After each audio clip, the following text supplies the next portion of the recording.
Assalamualaikum warahmatullahi wabarakatuh. Perkenalkan, nama saya Aulia Kurenisa, NIM 21410200313. Di sini saya dari kelompok 2 akan membahas tentang apa itu unsur negara. Untuk pemateri pertama akan dibawakan oleh saya sendiri. Untuk pemateri kedua akan dibawakan oleh Aldito Farezi, NIM 210200312. Untuk pemateri ketiga akan dibawakan oleh Dini Ratnawidianti, NIM 214000311. Dan untuk materi terakhir akan dibawakan oleh Muhammad Rizal At-Torik, NIM 21410203001. Apa itu unsur negara? Negara adalah suatu kelompok sosial yang menempati suatu wilayah atau wilayah tertentu yang diorganisasikan di bawah lembaga-lembaga politik dan pemerintahan yang efektif. Memiliki kesatuan politik, berdaulat, dan oleh karena itu memiliki kekuasaan untuk menentukan tujuan nasionalnya. Wilayah tertentu yang dikendalikan atau dibuat berdaulat. Wilayah merupakan salah satu unsur terpenting yang membentuk suatu bangsa. Wilayah terdiri dari darat, udara, dan laut. Pemerintahan adalah faktor yang mengendalikan roda pemerintahan. Selain itu, ada ahli ilmu kenegaraan, penting untuk memahami pengertian suatu negara, unsur-unsurnya, fungsi, dan bentuk dari seorang ahli. Level suatu negara harus memiliki 3 unsur utama, yaitu wilayah, rakyat, dan pemerintahan. Pak Profesor Sunak, negara adalah organisasi masyarakat dengan wilayah tertentu, dan kekuasaan negara dilaksanakan sepenuhnya sebagai kedaulatan. Assalamualaikum warahmatullahi wabarakatuh. Saya Aldito Farezi, NIM 2141020300112. Izin melanjutkan materi dari pemateri sebelumnya. Tingkat negara bagian adalah sekelompok orang yang menduduki suatu wilayah tertentu yang diselenggarakan oleh pemerintah negara hukum dan pada umumnya mempunyai hak kedaulatan atau keluar dan ke dalam. Negara adalah instrumen masyarakat dan memiliki kekuatan untuk mengatur hubungan antar pribadi. Negara juga merupakan perwujudan dari keseluruhan individu, organisasi moral, sintesis antara kebebasan umum dan kebebasan individu. Suatu negara memiliki wilayah, kedaulatan, ideologi, dan penyelenggara negara, yaitu pemerintah.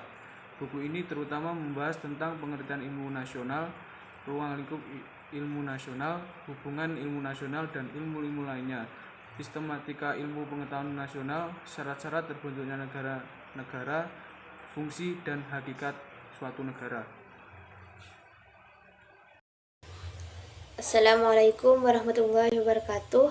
Perkenalkan, nama saya Dini Ratnawidianti, NIM 2141020300111. Di sini saya akan menjelaskan salah satu unsur-unsur negara.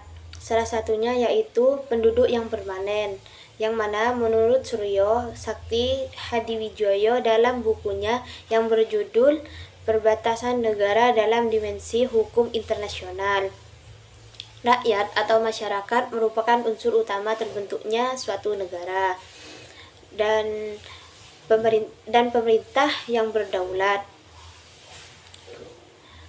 Pemerintah yang berdaulat adalah penduduk yang mendiami atau berkemukiman di suatu wilayah, hidup dengan berorganisasi diri mereka dan kemudian disebut sebagai negara, guna mengatur pengguna dan pengamanan wilayah serta mengatur hubungan masyarakat dengan wilayah agar dapat membentuk negara.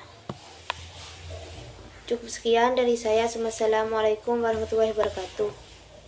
Kemampuan untuk menjalin negara lain. Unsur-unsur pembentukan negara adalah kemampuan untuk mengadakan hubungan dengan negara lain. Negara lain tidak dapat diamati secara langsung karena bersifat subjektif dan situasional. Kemampuan untuk mengadakan hubungan hukum internasional ini memerlukan proses yang panjang melalui pengakuan adanya negara-negara lain terhadap keberadaan atau eksistensi negara yang bersangkutan. Dengan demikian, adanya pengakuan masyarakat internasional mengandung nilai-nilai hukum yang melandasi eksistensi suatu negara baik secara de facto atau pada kenyataannya dan de jure atau berdasarkan hukum. Suatu negara untuk menjalin hubungan hukum dengan subjek hukum internasional lainnya dapat dilihat sebagai manifestasi dari suatu negara, khususnya kepemilikan yang bersifat eksistensi atau kedaulatan keluar. Kedaulatan eksistensi inilah yang menjadi salah satu kewenangan negara dalam melakukan hubungan hukum internasional. Sekian presentasi dari kelompok 2, kurang lebihnya mohon maaf. Wabillahi taufiq wal hidayah. Wassalamualaikum warahmatullahi wabarakatuh.